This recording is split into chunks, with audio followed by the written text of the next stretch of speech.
یہ میسوپٹومین تہذیب کا ایک بہت قدیم مندر جس کا نام زگرت آف ار ہے۔ یہ ار کے علاقے سے 20ویں صدی کے آغاز میں دریافت ہوا، کیونکہ یہ ہزاروں سال تک صحرا کی ریت میں دفن رہا تھا، مگر اس کے ملنے کے بعد ہمیں سومیرینز کے دیوتاؤں اور ان کی عبادت کے بارے میں بہت کچھ پتہ چلنے والا تھا۔ مگر حیرت کی بات یہ تھی کہ ان تمام باتوں کا ذکر قرآن پاک آج سے 1400 سال پہلے ہی کر چکا تھا۔ قرآن سومیرین ہسٹری اور حضرت ابراہیم علیہ السلام کو لے کر آج ہمیں بڑے حیرت انگیز حقائق جاننے کو ملیں گے۔ السلام علیکم دوستو، واچ اینڈ تھنک کی ویڈیوز میں خوش آمدید۔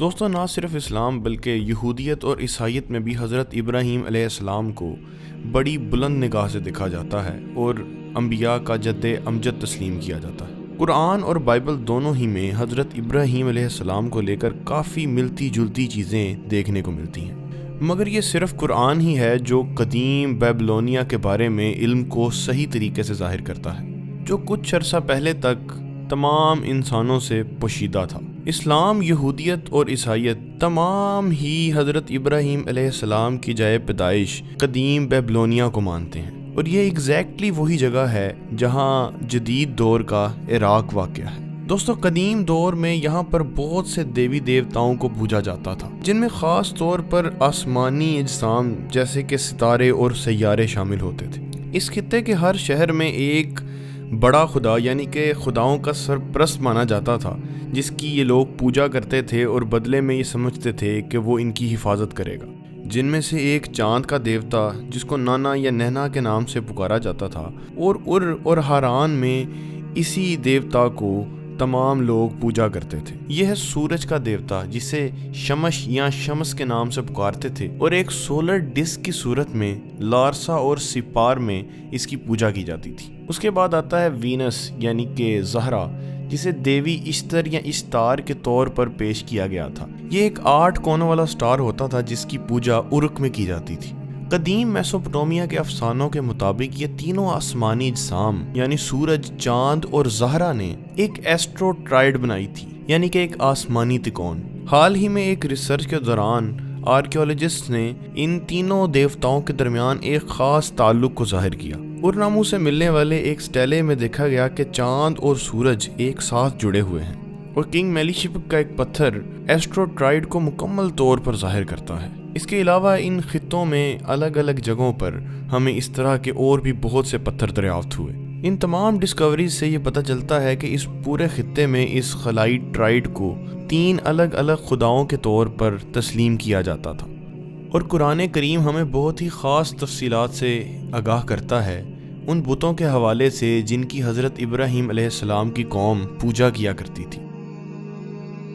پھر جب رات نے انہیں ڈھانپ لیا تو اس نے ایک ستارہ دیکھا، اور اس نے کہا یہ میرا رب ہے، مگر جب وہ ڈوب گیا تو اس نے کہا مجھے وہ پسند نہیں جو غائب ہو جائیں، اور جب چاند کو طلوع ہوتے دیکھا تو کہا یہ میرا رب ہے۔ پھر جب وہ ڈوب گیا تو کہا جب تک میرا رب میری رہنمائی نہ کرے تو میں ضرور گمراہ لوگوں میں سے ہو جاؤں گا۔ اور جب سورج کو طلوع ہوتے دیکھا تو کہا یہ میرا رب ہے، یہ بڑا ہے۔ اور جب وہ ڈوب گیا تو کہا اے میری قوم، میں اس سے بری ہوں جس کو تم خدا کے ساتھ شریک ٹھہراتے ہو۔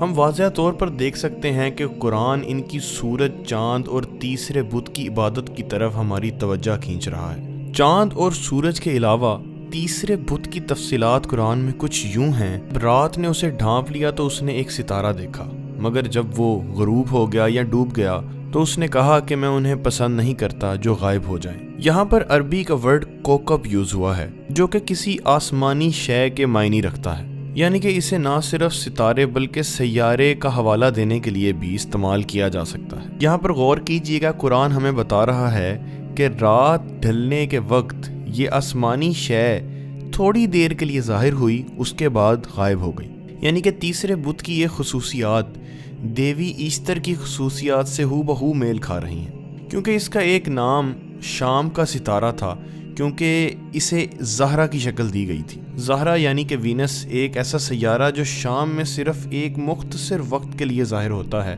اس کے بعد غائب ہو جاتا ہے۔ ہم واضح طور پر یہ دیکھ سکتے ہیں کہ حضرت ابراہیم علیہ السلام کی قوم کی بت پرستی کے بارے میں قرآن کا دعویٰ بالکل درست ہے۔ اور یہ حیرت انگیز طور پر سومیرینز کے تمام خداؤں کی طرف بالکل صحیح اشارہ کر رہا ہے۔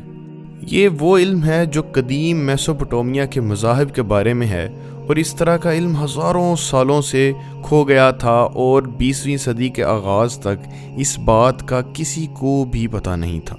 آرکیولوجسٹ کے مطابق ار کے جس علاقے اور جس ٹیمپل سے ان تمام چیزوں کا ہمیں پتہ چلا، وہ ٹیمپل نہ صرف ہزاروں سال سے ریت میں دفن تھا، بلکہ اس میں لکھی ہوئی لینگویج بھی بالکل نامعلوم تھی، اور ان کا کہنا تھا یہ پہلی صدی کے آس پاس ایک مردہ زبان بن گئی تھی۔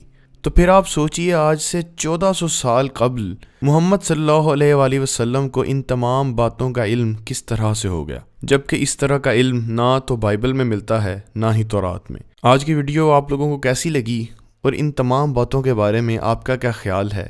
کمنٹ سیکشن میں ضرور بتائیے گا۔ ملتے ہیں واچ اینڈ تھنک کی ایک نئی ویڈیو کے ساتھ، تب تک کے لیے اللہ حافظ و ناصر۔